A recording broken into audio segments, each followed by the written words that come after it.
Cher Président, chers collègues, je profite de cette délibération pour évoquer le sujet des aidants. Lors de l'élaboration du schéma actuel, qui arrive à échéance cette année, la thématique des aidants a été abordée lors de plusieurs ateliers. Je rappelle que la démarche de construction de ce schéma autonomie a été exemplaire en termes de co-construction et concertation. Un travail réel a été effectué pour améliorer le quotidien des usagers et des professionnels concernés par la perte d'autonomie. Je salue ainsi tous les agents avec qui j'ai pu échanger et qui mettent en œuvre au quotidien les lignes directrices de ce schéma. Un certain nombre d'actions sont mises en place pour soutenir les aidants. Des lieux existent pour échanger, être soutenus psychologiquement, s'informer, se former. Plusieurs plateformes nationales sont disponibles, dont la plateforme aussi Autonomie du 64. L'État, lui, a défini une stratégie nationale en 2019, document construit par la Direction de la cohésion sociale et la Caisse nationale de solidarité pour l'autonomie, agir pour les aidants 2020-2022, avec une priorité phare, le répit des aidants.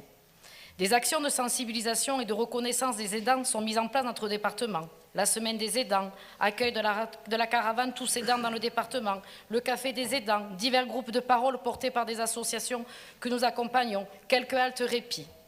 Mais il manque une ambition dans notre département pour nos aidants, les solutions de répit.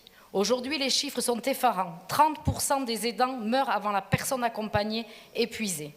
Peu de solutions existent, utilisées souvent trop tardivement par les aidants. Accueil temporaire en établissement ou famille d'accueil, baluchonnage.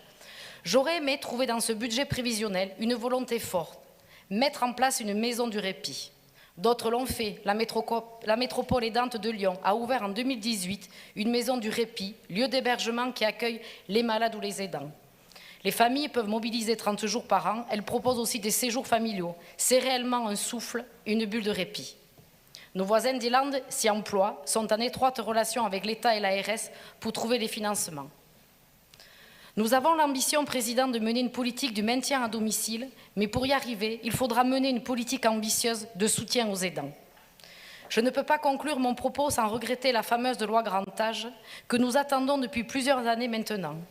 La société doit financer le vieillissement de la population sous peine de laisser le privé et donc la simple logique comptable s'occuper de nos aînés.